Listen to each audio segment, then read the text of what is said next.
She boarded the plane expecting a routine flight, her baby cradled gently in her arms.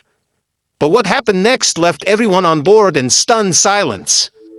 A flight attendant, without warning, slapped a black mother holding her child. Passengers gasped, whispers spread, and the cabin filled with tension thick enough to choke on.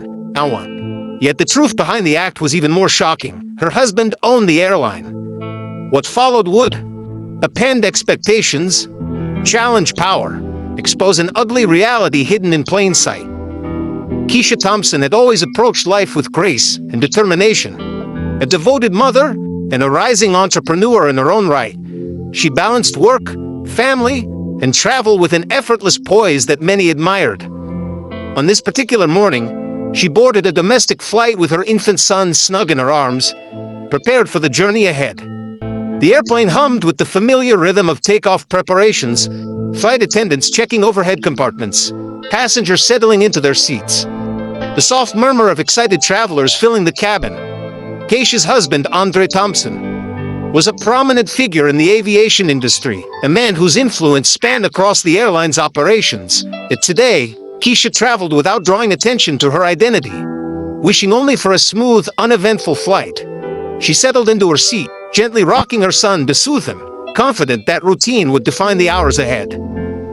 The flight attendants moved through the cabin, efficiently managing boarding and passenger needs. On most days, these interactions were polite and professional, with passengers barely noticing the seamless choreography behind the service.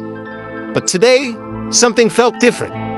A subtle tension lingered in the air. It's almost imperceptible, yet unmistakable to those attuned to such nuances.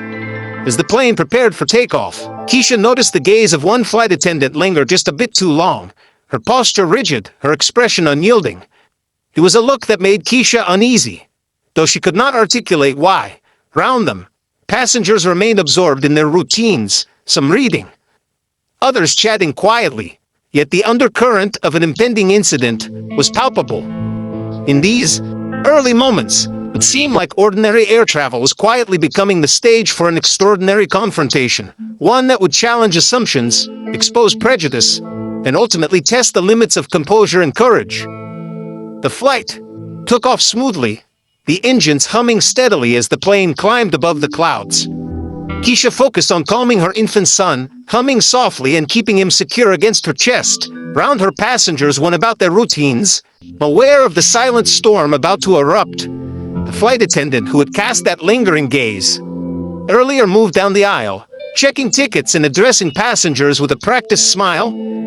But when she reached Keisha, something shifted. Her polite demeanor evaporated, replaced by an edge of impatience that seemed unwarranted. The attendant leaned slightly too close, scrutinizing Keisha and her baby, as if their mere presence were an intrusion. What began as subtle hostility escalated quickly.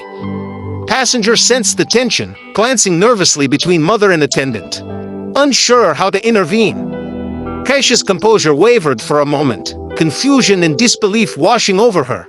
She had flown countless times before, with countless attendants, never encountered such blatant disregard. Then, without warning, the unthinkable happened. The attendant's hand struck Keisha, a shocking sudden slap that reverberated through the cabin. Gasps erupted. Passengers recoiling in shock, eyes wide as disbelief spread like wildfire. Mothers clutched their own children, some shielding them instinctively. Phones appeared in hands, capturing the moment that no one could believe was real. Keisha froze, stunned by the audacity and aggression. Her son cried, frightened by the sudden chaos, and she instinctively tightened her hold.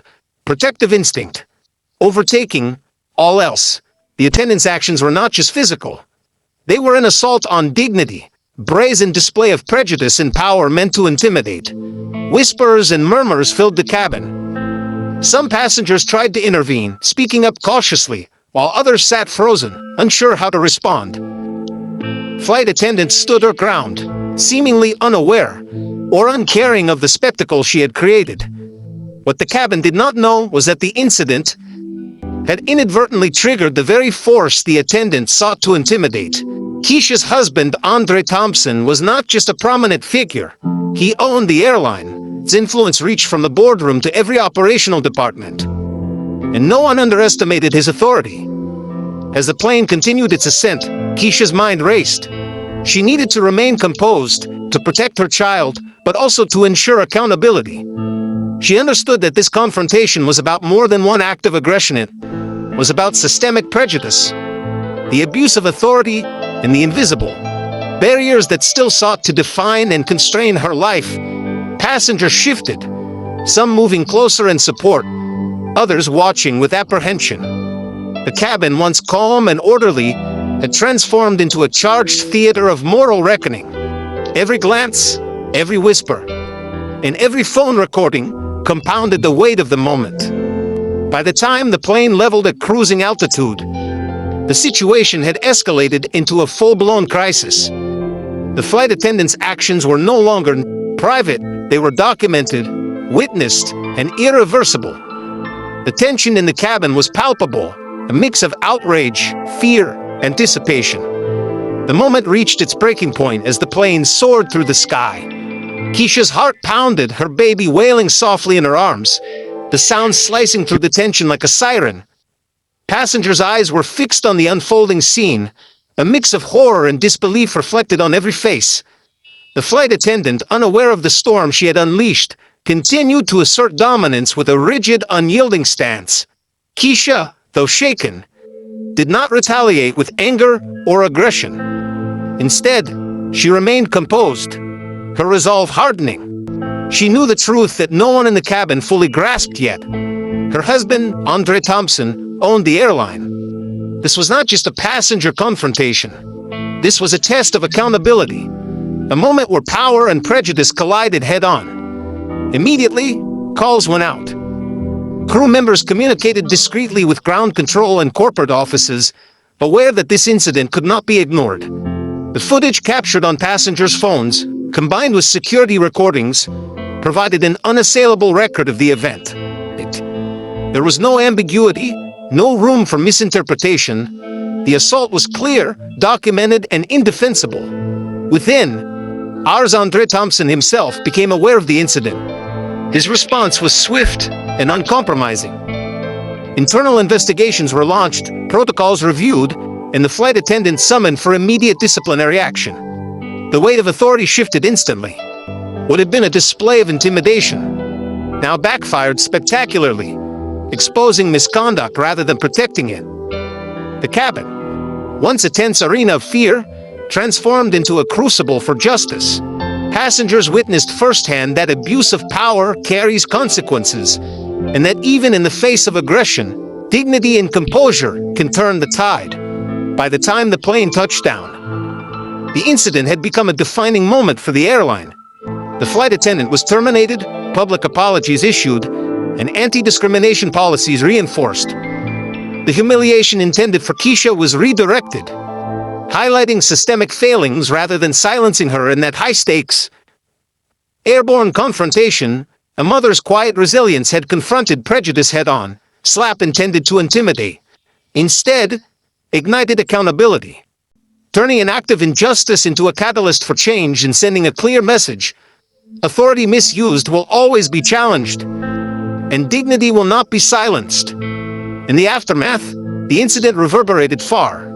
Beyond the airplane cabin, Keisha Thompson's experience became a powerful reminder that racial prejudice and the abuse of authority can appear in even the most mundane situations. Yet resilience and accountability can transform injustice into change.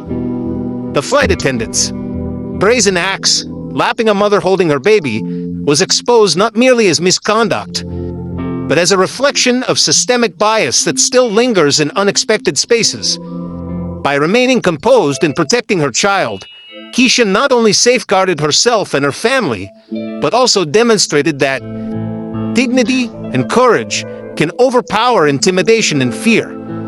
The airline moved quickly, implementing stricter anti-discrimination protocols, staff retraining, and reinforcing the importance of respectful treatment for every passenger. Passengers who had witnessed the incident praised Keisha's poise, and many shared their own reflections on the importance of speaking out against injustice. Her quiet strength sparked conversations that rippled through the industry and among the public. raising awareness of how prejudice can manifest in subtle and overt ways. For Keisha, the incident was not about revenge or public spectacle. It was about accountability and change. Her husband's swift action ensured that the airline took responsibility, but it was her composure, courage, and refusal to be intimidated that transformed a moment of aggression into a lesson for everyone involved.